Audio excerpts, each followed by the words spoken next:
Les doy la bienvenida a este nuevo encuentro. Mi objetivo el día de la fecha, si bien siempre les grabo videos y es una forma de estar capacitados e informados, el objetivo del día de la fecha es hablar un poquito de seguridad de paciente. Si bien todos aquellos que me siguen, soy una eterna agradecida, porque es una forma de estar en comunicación, es una forma de ayudarnos, es una forma de estar.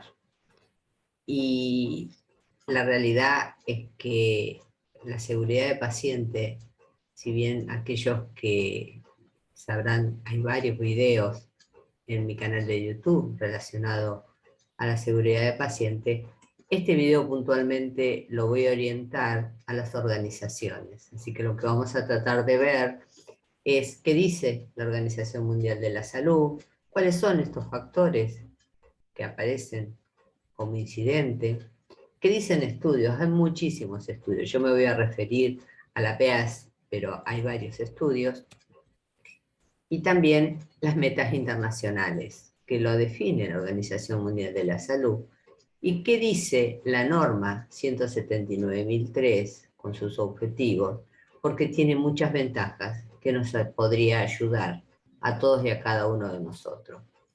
La ley 26.529, que en alguna otra oportunidad la desarrollaré, pero está relacionado con los derechos que tienen los pacientes en relación con los profesionales de las diferentes instituciones, y qué valor intenta proteger. La Federación Panamericana de Profesionales de Enfermería. Yo siempre, y esto lo comparto con mis alumnos, que sucede que a veces no estamos informados, pero el Código de Ética, el CIE, declaran posiciones. Entonces lo mejor que nos puede pasar a todos y a cada uno de nosotros es estar informados para tratar de ver de qué manera podemos lograr hacer posible la seguridad de todos y cada uno de los individuos que habitan cualquier institución o depende, puede ser atención primaria, puede ser atención secundaria o terciaria, pero en general nos hacemos mucha referencia a la atención secundaria, que es donde sucede mayor cantidad de eventos. Bueno, esta es la propuesta en el día de la fecha para tratar de compartir con ustedes, y como les dije, no les voy a poner un power, hoy esto es un diálogo, porque mi objetivo es cambiar, y por eso decidí hacer el Zoom. Bien, ¿qué es esto de la seguridad del paciente? Bueno, sabemos que es un aspecto crítico en salud, pero que está muy relacionado con cómo está organizada esta sociedad para darle a la población un sistema de atención sanitaria. Y existen determinantes y existen condicionantes en la seguridad del paciente que están muy vinculados con todo lo que son los procesos inherentes al asistencial. Como las organizaciones de los servicios y la capacidad para proveer un cuidado óptimo de calidad, protegido, porque nosotros debemos proteger a nuestros usuarios, anticiparnos al daño y, por supuesto, promover ámbitos saludables, que incluyen esto de que no se sienta la amenaza a la integridad de las personas. Las fallas, las deficiencias, los errores que pueden suceder, pueden tener consecuencias a veces muy devastadoras, no solo para el usuario, sino a veces también para la familia, porque a veces pueden ser lesiones, a veces pueden ser daños, pero lamentablemente ha habido muertes. Y el tema que le tenemos que dar prioridad en esto de los niveles de atención, pero principalmente nos vamos a orientar al ámbito hospitalario. En el 2007 y en el 2008 se realizó un estudio iberoamericana de eventos adversos, que yo les contaba en IBEAS, donde participaron 5 países: Argentina, Colombia, Costa Rica, México y Perú.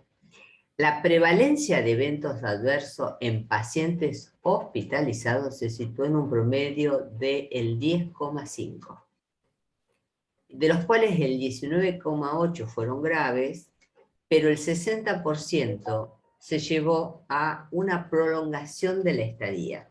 Y cuando hablamos de prolongación de la estadía, hago mucha referencia a esto porque a veces uno se interna por una situación y termina estando más días internado porque ocurrió alguna situación de esta.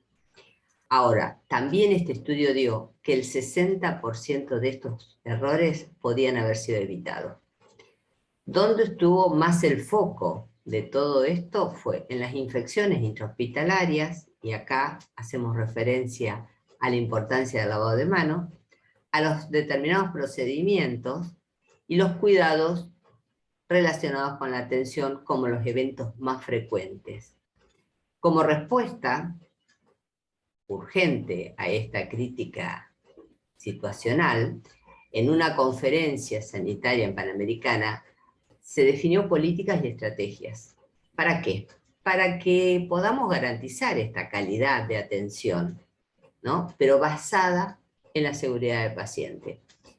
Y si tenemos estas 5 líneas estratégicas definidas, siempre digo, primero tenemos que hacer un diagnóstico de situación, y esto es pura y exclusivamente responsabilidad de todos y aquellos que hacemos gestión. Yo les voy a compartir, así como les compartí en el video anterior, desde la gestión. Tenemos que hacer un diagnóstico de situación. ¿Dónde estoy? ¿Qué tengo? Y a partir de ahí poder definir líneas estratégicas. En esta conferencia panamericana se definieron 5 líneas estratégicas. Primero, posicionar la calidad y la seguridad como algo primordial, importante en los sectores. Promover la participación, generar información y evidencia, hay mucho material. Y cuando hablo de calidad siempre hago muchísimo hincapié en esto que para mí es muy importante, que es la estructura, el proceso y los resultados. Y después ahí sí vamos a poder desarrollar, adoptar aquellas normas que podemos implementar para darle solución. Y por supuesto, tenemos que desarrollar estrategias para fortalecer toda esta situación. Según la Organización Mundial de la Salud, cuando hablamos de seguridad de paciente, hablamos de evitación, prevención. Y por supuesto mejorar los resultados adversos, las lesiones derivadas de los procesos de esta atención. Y estos eventos pueden ser por error, por desvío o accidentes. La seguridad del paciente surge de la interacción entre los componentes de estos sistemas y no reside en una persona, en un sector. No, la seguridad del paciente es de todos. Por eso, y volvemos al video, si quieren, anterior, grabado de seguridad del paciente, es dónde está el error, pero hay que hacer un análisis causa-raíz, que esto está mucho más desarrollado en el otro video. Cuando hablamos de las normas UNE, de la 179.003, que es una herramienta para poder ver cómo reducimos los riesgos que están sometidos estos pacientes que pasan por una de las instituciones de nuestros ámbitos, habla de esto, ¿no? De cómo la seguridad del paciente residiría en la ausencia del daño, porque ninguno de nosotros tenemos intención de dañar. Ahora también soy consciente, y desde la gestión mucho más, que a veces estas pequeñas alarmas que nosotros tenemos para poder detectar o prevenir, cuando nosotros estamos desbordados por la cantidad de pacientes que tenemos en atención, bueno, no hay tiempo a veces. Y estas alarmas no nos damos cuenta. Pero sí tenemos que ver que tenemos que ser conscientes más que nada, más que ver, tenemos que ser conscientes de estar alerta para ver de qué manera nosotros podemos evitarlo. Porque nadie le gusta ingresar a una institución de salud y que por un error, si no tenemos un checklist en quirófano, se equivoquen de paciente, operen erróneamente un miembro derecho, un miembro izquierdo, y así muchísimos eventos o circunstancias que han generado estos daños. La Organización Mundial de la Salud, un error es el hecho de que una acción que estaba planificada para llevarse a cabo de tal o cual manera estaba previsto, pero bueno, hay un plan, pero hay un error. Y este inadecuado o incorrecto para lograr el objetivo hace que la desviación, independiente del efecto que produce para el paciente, nosotros tenemos que analizar. Y para esto volvemos a lo que yo les contaba, el análisis causa-raíz. Puede ser a veces por realizar acciones innecesarias, por omitir, o a veces por realizar en forma incorrecta. Y este concepto del error dentro del campo de la salud, cualquier resultado sea inferior a lo que puede obtener o llevarse a cabo, haya evidenciado algo que nos haya llamado la atención. Por esto es muy importante, porque cuando nosotros hacemos el análisis causa-raíz, nosotros hacemos una entrevista a todos los operarios que intervinieron en el evento para ver dónde estuvo la falla. No hay culpables, no es punitivo, no hay culpable, no buscamos culpable, buscamos cuál es la causa que hizo que se produzca este error. Y cuando nos referimos a un factor que contribuye, esto puede representar una falla activa o una razón que hace que se produce este error. Pero hay factores situacionales o condicionantes, latentes, ¿no? Que es lo que la Organización Mundial de la Salud nos tira como alarma, como alerta, que estemos atentos a estos factores para ver qué es lo que sucede y qué podemos considerar en el papel del desarrollo evolutivo de cada uno de nosotros en nuestra disciplina. Cuando hablo de disciplina me refiero a enfermería, pero la seguridad del paciente es una responsabilidad de todo el equipo de salud. No es solamente de enfermería. Lo que pasa es que enfermería, al estar 365 por 24 horas, es la que puede tener mucha más visión de qué puede suceder en esto de los eventos. Entonces, tengan en cuenta, y reitero, no hay culpable, pero sí tenemos que aprender el error. Los eventos adversos son muy frecuentes, algunos pueden ser más graves, otros menos graves, pero sí, muchos son evitables. Esto lo dicen los estudios. Es imprescindible el liderazgo. Y acá vuelvo a la gestión, ¿no? Nosotros tenemos que ser conscientes de los problemas que tenemos y tenemos que ver qué hacemos, cómo formalizamos los problemas que tenemos. Nos tenemos que ocupar. La propuesta es dejar las cosas claras. Así vamos a poder evitar. Los profesionales tenemos que tomar las actividades de seguridad del paciente como una ayuda para trabajar en los entornos que a veces son difíciles, que son complejos. Nosotros tenemos autonomía, somos profesionales de la salud con autonomía, pero tenemos algunas situaciones y algunos entornos, ni les cuento, en las neonatologías, en las pediatrías, en las terapias intensivas, donde hay ambientes de muchas situaciones de estrés. La formación, o sea, nosotros tenemos que continuamente estar capacitándonos, porque esta es la única forma de adquirir conocimientos. Pero también tiene que ser una política institucional. La notificación de incidentes. Bueno, esto acá, cuando algunas instituciones son punitivas, hace que no tengan intención, pero no hay ninguna otra forma si no notificamos lo que nos sucede. Esto lo que nos va a dar es esta visión macro de hacer un análisis de causa-raíz y ver los eventos adversos. Los eventos, estamos implicados también a veces la segunda víctima, ¿no? Y que tienen que ser apoyados por la organización, porque ¿a quién de nosotros nos interesa equivocarnos? Porque también nosotros sentimos culpas a veces.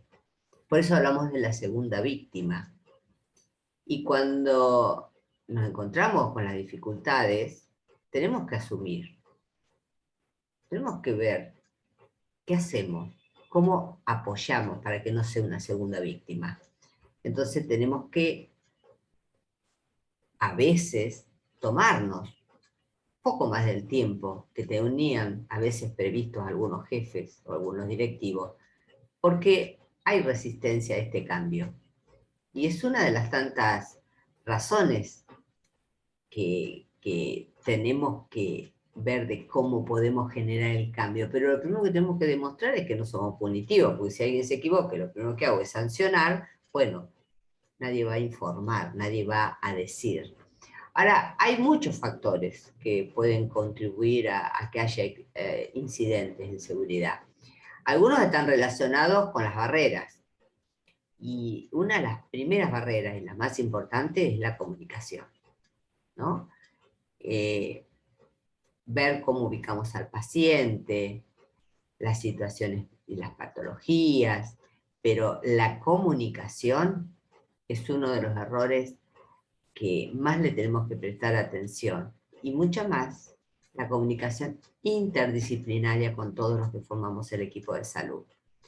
Otra de las situaciones son los fármacos etiquetados, y acá entramos en todo lo que es farmacia, ¿no? La conservación, el almacenamiento, cómo viene.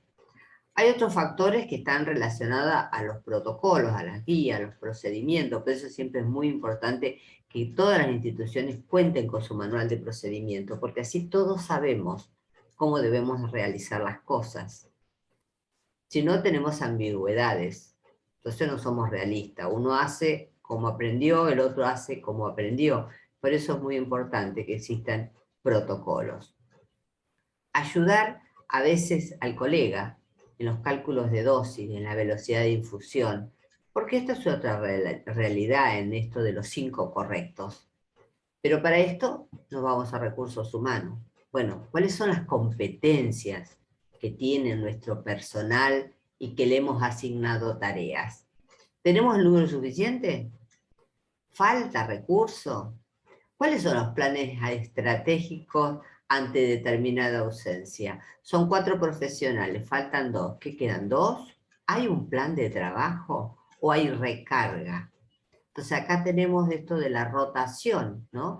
Y el alto porcentaje que a veces tenemos de profesionales de enfermería con contratos transitorios, con alta licencia, y bueno, y a veces le cambian las tareas, los cambian de lugar, los cambian de turno, los cambian de horario, y a veces tenemos turnos muy prolongados de trabajo.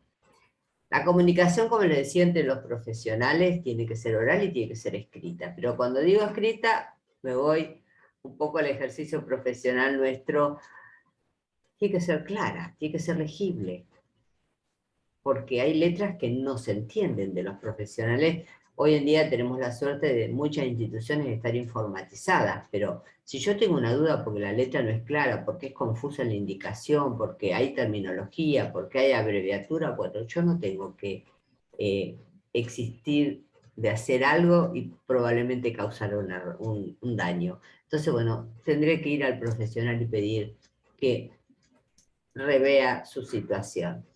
Factores ambientales, a veces uno no es consciente, ¿no? Pero la temperatura, la iluminación, y ahí me voy a la teoría de Florence Nightingale, que la verdad que en esta pandemia creo que nos ha dejado mucho de su enseñanza, ha sido una gran visionaria, ¿no?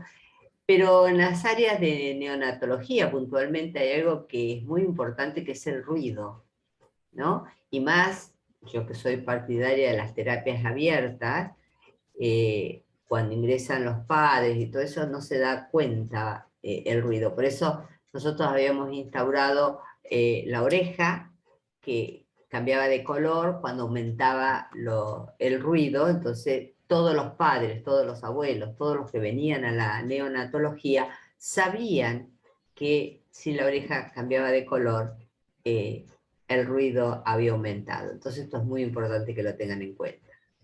La información sobre el paciente. Bueno, nosotros tenemos un secreto profesional, pero a veces los datos en las historias clínicas no están claras, faltan datos, o a veces hay discrepancia entre los datos de historia clínica, a veces confusa, ilegible. Entonces tenemos que ver de qué manera podemos, todos y cada uno de nosotros, trabajar en equipo.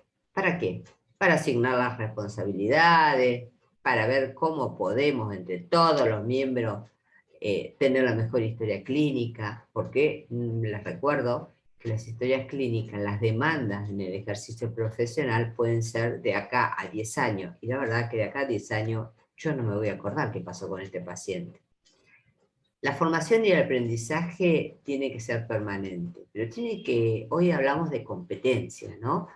Está totalmente demostrado, ¿no? Entre la actitud y la aptitud, ¿no? Entonces tenemos que ver de qué manera formamos a nuestros profesionales, y hoy mucho más que tenemos mucha más tecnología, de que adquieran las competencias necesarias para desarrollar.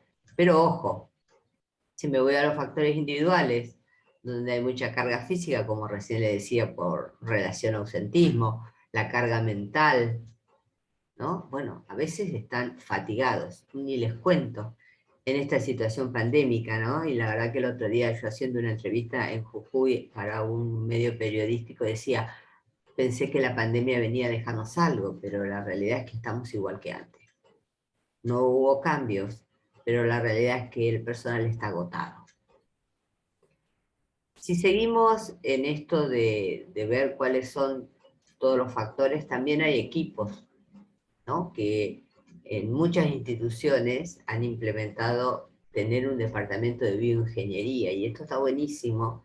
¿Por qué? Porque son los que se ocupan de ver cómo están, si fallan, si no fallan, si tienen error, si se cambió el filtro, si no se cambió el filtro. Bueno, esto es importante, el mantenimiento. ¿Para qué? Para tener el elemento, el recurso material en tiempo y en forma cuando lo voy a necesitar. Y el famoso queso de Rearson ilustra bien claro este concepto, ¿no? Cómo va pasando la rebanada del queso a las diferentes barreras. La formación, los medios técnicos, el control, la supervisión. Entonces, si nosotros ponemos estos filtros que nos proponen desde seguridad de paciente y los analizamos, vamos a poder ver cuáles son los factores. Este estudio que yo les contaba, el APAS-1, a veces se contradicen, ¿no? Porque entienden que la práctica es segura.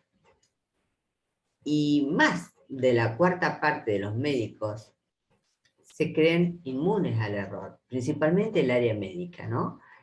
Después está la Alianza para la Seguridad del Paciente, lo cual para mí ha sido un gran placer haber pertenecido y trabajado acá en Argentina, en Rampa, en Alianza, porque aprendí mucho y yo tuve la suerte de inaugurar el primer comité en Clínica del Sol de seguridad de paciente, que gracias a Dios sigue permaneciendo hasta el día de la fecha, pero uno aprende, uno comparte, uno empieza a ver otras cosas que no las hemos visto.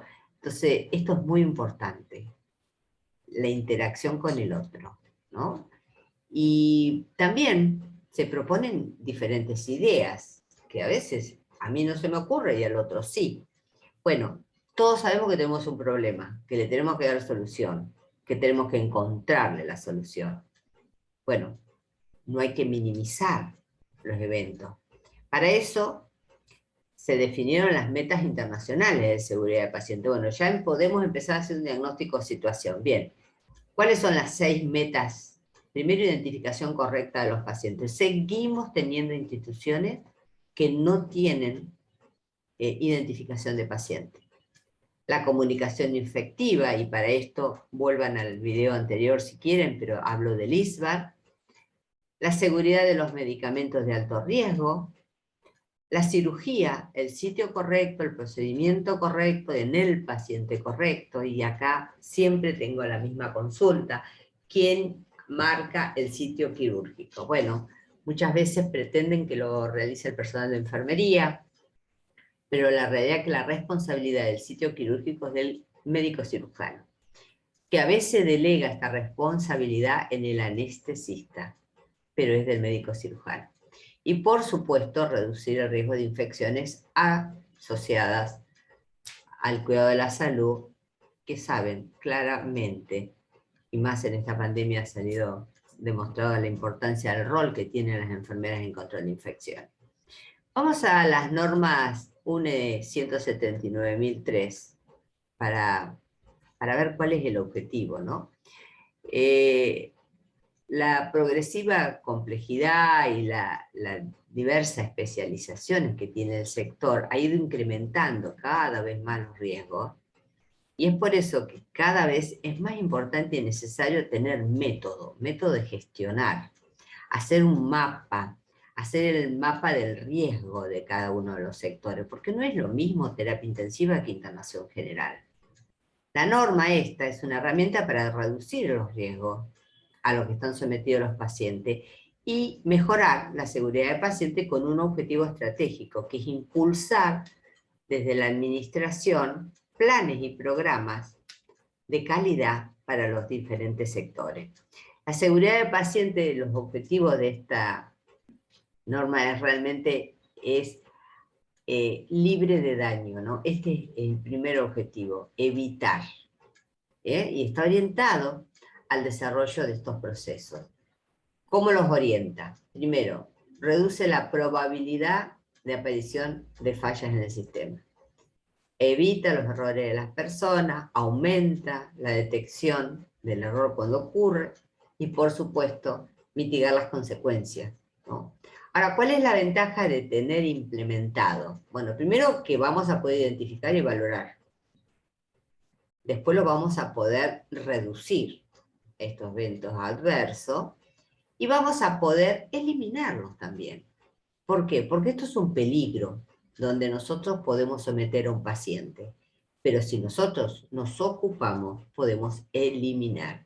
Por eso es muy importante que ustedes midan, no pongan una vara muy alta en las mediciones, porque si no después se sienten frustrados, pero sí miden. Entonces, si uno hoy tiene un 40% de efectividad en el cumplimiento, bueno, mañana tendrá un 50, y mañana tendrá un 55, y así podemos ir por más. Esto va también a aumentar la confianza no solamente del equipo multidisciplinario, sino también la confianza del paciente. Y por supuesto que va a mejorar los resultados, ¿no? Y va a ser mucho más efectivo y eficiente. Y siempre vuelvo a recalcar la diferencia entre eficiencia y eficacia. Está relacionado con los costos. Por supuesto que cuando digo está relacionado con los costos, está relacionado a lo económico. ¿Por qué? Porque ha habido muchos fallos con juicios multimillonarios a raíz de estos daños o secuelas que le pueden quedar a los pacientes.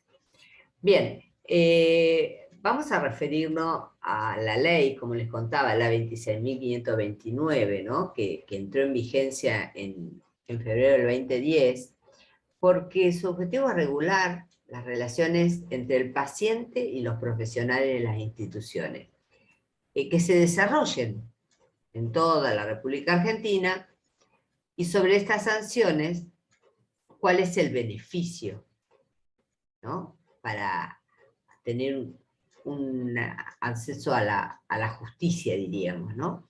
Y para esto es necesario adherir a las normas que implementan la ley de los derechos del paciente.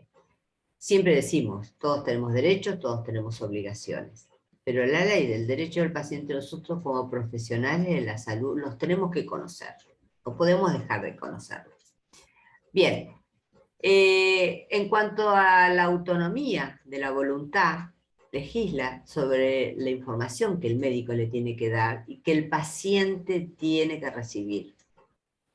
Con respecto a la documentación, la ley de autodenomina como un estatuto de derecho esencial, donde los pacientes tienen un vínculo de relación, y esto está en el artículo 2,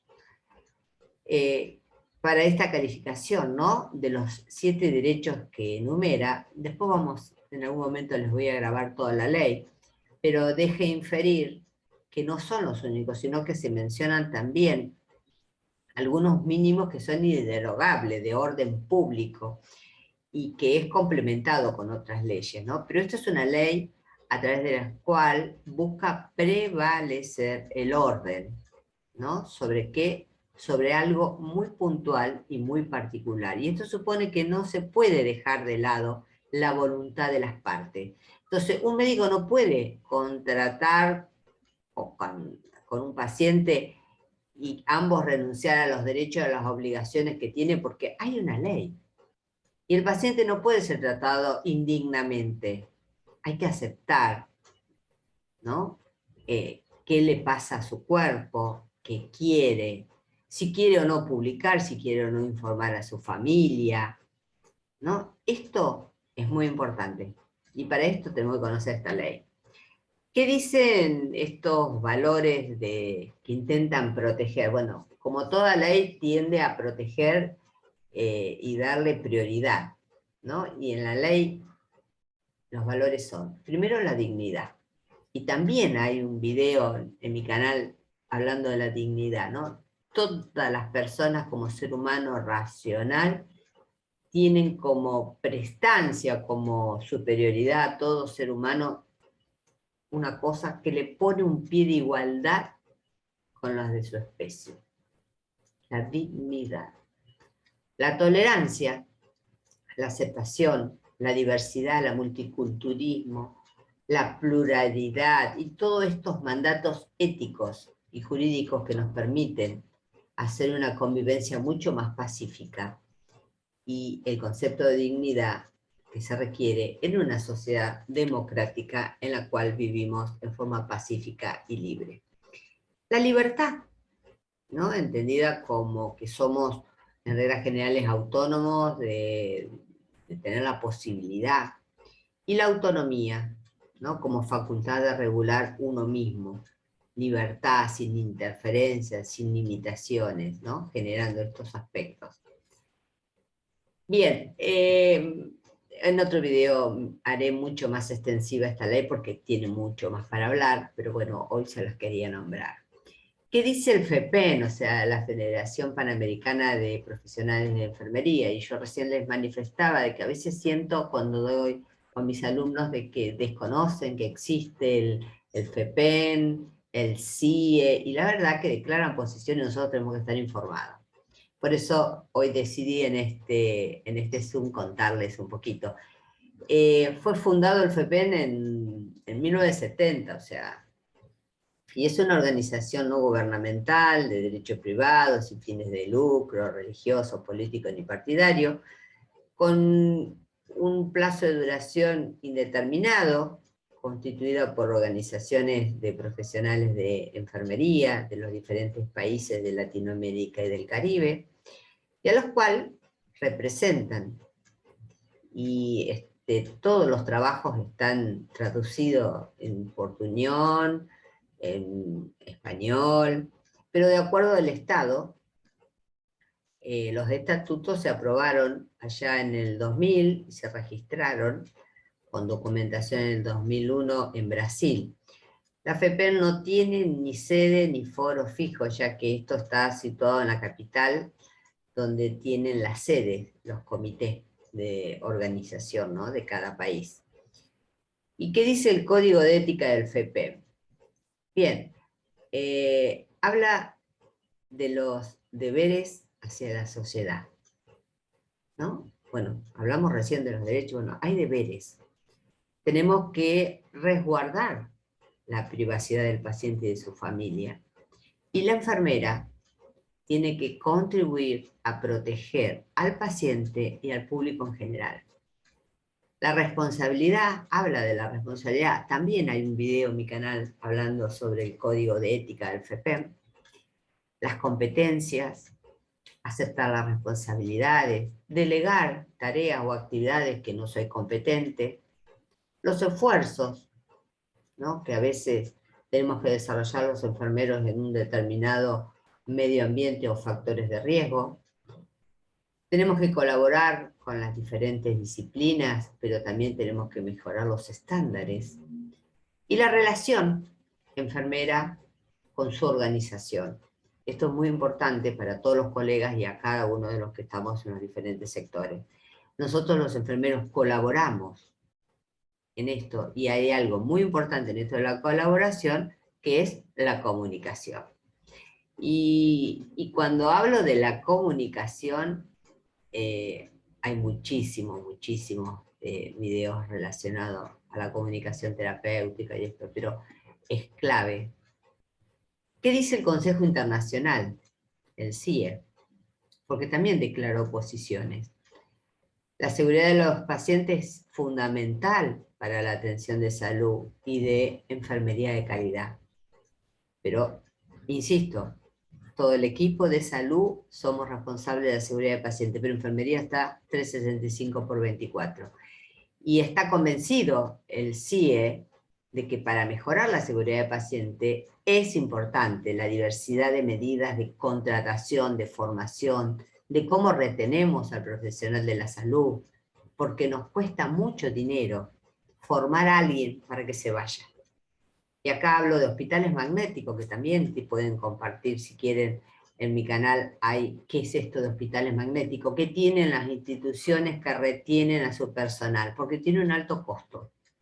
Entonces la seguridad del paciente y los entornos en esto de la gestión del riesgo es muy importante. Ya hice mención a la importancia de las infecciones, de los medicamentos, de los equipos, de los entornos seguros, ¿no? ¿De qué manera? Ahora, la falta de información actualizada y precisa sobre la salud es una amenaza. No solamente para la seguridad del paciente, sino también para la calidad de los cuidados. Entonces el CIE está totalmente convencido que los resultados de salud se van a mejorar cuando se ofrecen a todos la dispensación de cuidados de salud a los pacientes y al público, pero basado en qué? En prueba, en evidencia. Entonces, la pronta identificación del riesgo tiene una gran importancia. ¿Para qué? Para prevenir el daño. Y de esto va a depender de que se aumente una cultura de confianza, de sinceridad, de integridad. Y ahí es donde abrimos los canales de comunicación entre los pacientes, la familia y con todo el equipo de salud. El CIE también es firme, ¿no? Y se basa en esto de la transparencia, de no culpar, de no avergonzarse, ¿no? De qué manera cuidamos esto que recién yo hablaba de la segunda víctima. Están preocupados, profundamente preocupados por las grandes amenazas contra la seguridad de los pacientes y la calidad de los cuidados, porque observa que hay ineficiencia en el número de recursos humanos, pero principalmente, no solamente en cantidad, sino cualitativamente, o sea, formados, la idoneidad. Y esta amenaza proviene de que sabemos que tenemos una escasez mundial de profesionales, la mala distribución, la falta de estrategia de recursos humanos, los centros inadecuadamente financiados y, por supuesto, la disminución de los presupuestos, ¿no? Esto es muy importante en todas las instituciones de salud. Entonces, está totalmente convencido el CIE que las asociaciones tienen que actuar con los profesionales de enfermería y tienen el deber de, primero, informar a los pacientes y a la familia de la probabilidad del riesgo. ¿Es fácil? No, no es fácil. ¿Pero la familia puede ayudar? Sí, claro que sí. Porque yo le puedo dar tips que hagan prevención. Hay que comunicar a las autoridades cuando hay eventos adversos. Hay que ejercer una función activa, ¿no? En esto de la evaluación y la calidad.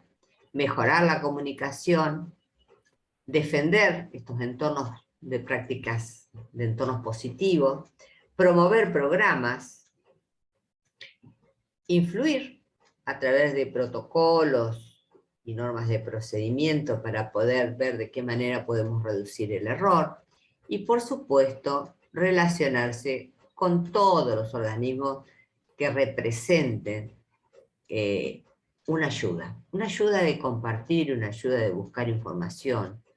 Y también dentro del ámbito, les recomiendo las reuniones con los diferentes órganos profesionales, farmacia, médico, porque juntos van a poder lograr ver cuál es el problema, o ver si se combinó algo que hizo que sucediera lo que sucedió. Pero este es uno de los objetivos del CIE. Favorecer las medidas en esto de la formación y por supuesto también investigar, participar y aplicar políticas claras, colaborar en sistemas a nivel nacional y acontecer y en esto de los adversos y aprender de ellos, el error una vez sí, dos no. Mecanismos de desarrollo, la acreditación, siempre digo de que cuando alguien acredita una institución, bueno, tiene estándares mínimos de cumplimiento, pero esto nos ayuda a nosotros a alinear hacia dónde queremos ir. Pero esto no todas las instituciones están acreditadas, ya puede ser Allergen Commission o puede ser AITAES en Argentina. Y entre las amenazas más comunes contra la seguridad del paciente podemos mencionar desde lo disciplinar los errores de medicamento, las infecciones, las caídas de los pacientes, la exposición a dosis radiactivas elevadas. A veces, y lamentablemente, hemos tenido falsificación de medicamentos, por esto es muy importante las reuniones con el sector de farmacia. Ahora, si bien los errores humanos son importantes, porque tienen una función en el adverso, también son inherentes a los acontecimientos, ¿no? ¿De qué manera se tratan? ¿Cómo trato yo este error? ¿Cómo hago que se reduzca a futuro? La función principal sobre la seguridad del paciente consiste en impulsar la seguridad aprendiendo de la falla del sistema. Y hay muchas pruebas cada vez más claras que los niveles inadecuados de la dotación del personal de las instituciones guarda una importante relación con los acontecimientos adversos y principalmente con la caída de los pacientes. Las heridas, también a veces causadas por la permanencia en cama, y acá estoy refiriéndome a las UPP, errores de medicación, infecciones contraídas intrahospitalarias, los índices de readmisión, porque todos saben que un paciente que se va de alta y vuelve está considerado desde la seguridad del paciente porque fue a destiempo. Y cuando hablaba de la escasez y del pobre rendimiento del personal, porque a veces están poco motivados, porque son insuficientes, porque hay un montón de factores que tenemos que tener en cuenta. Por eso el Consejo Internacional adopta, y fue adoptado en el 2002 y después fue revisado en el 2012, pero declara posición. Y cuando hablo de declarar posición, habla de proteger el título de las enfermeras, y principalmente de nuestra matrícula, reglamentar, ver cuál es el ámbito de práctica, personal, auxiliar, no auxiliar, ayudante, no ayudante, licenciado, ¿cuáles son? Porque el Consejo Internacional de Enfermería es internacional, no todos los países tenemos los mismos niveles. Y la seguridad de la salud en el trabajo para las enfermeras, porque nosotros tenemos que cuidar al que cuida. Y por supuesto tenemos que informar a los pacientes. Hay muchísimas publicaciones de esto.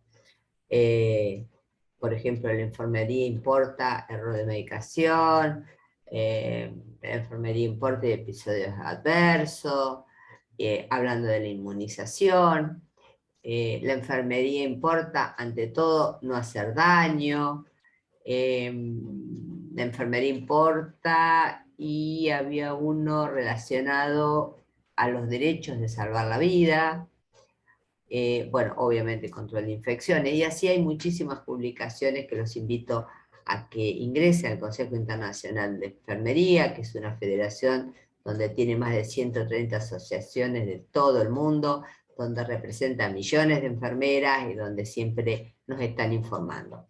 Bien, y para ir finalizando y concluyendo sin ninguna duda, los enfermeros somos los encargados de velar por la seguridad del paciente en todos los aspectos.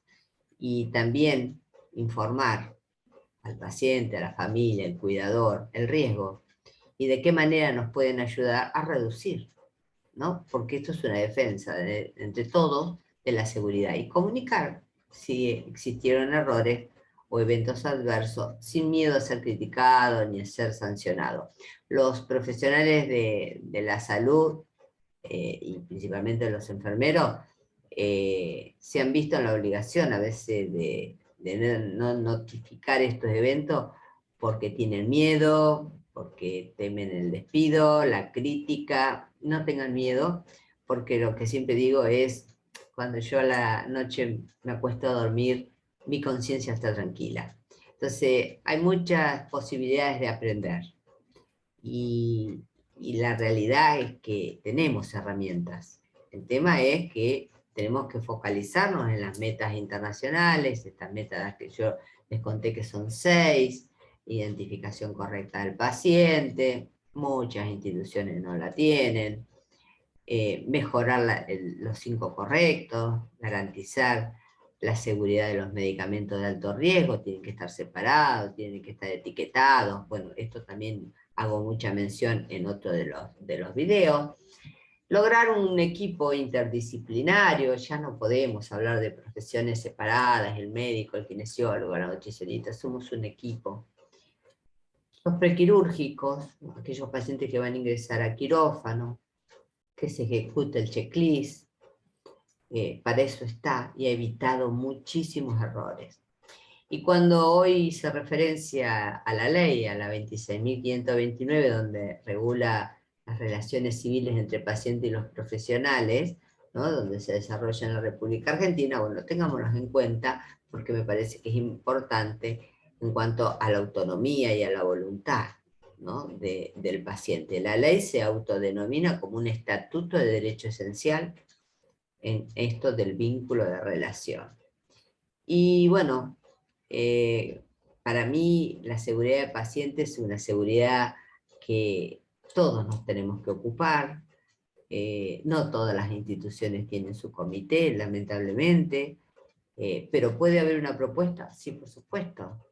Yo allá lejos de hace tiempo, cuando empecé en el año 2002, no estaba. Pero bueno, tenía la innovación, tenía la idea, quería. Bueno, y la primera pregunta que me dije es, ¿por dónde empiezo? Pero con formar un lindo equipo donde todos estábamos comprometidos, lo logramos. Y hoy para mí es un placer que siga funcionando en Clínica del Sol y después por supuesto que potencié en el Sanatorio Finoquieto. Pero bueno, quería compartir con ustedes porque hay declaración de posiciones, hay estudios, hay un montón de información. Lo que digo es, todos tenemos la posibilidad hoy en día de googlear, como dicen los jóvenes, de buscar la información y de capacitarnos.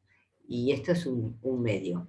Pero bueno, yo voy a seguir grabando videos porque muchos de ustedes, como me han contado, mientras se trasladan de su ámbito particular a su ámbito laboral o viceversa, escuchan los audios.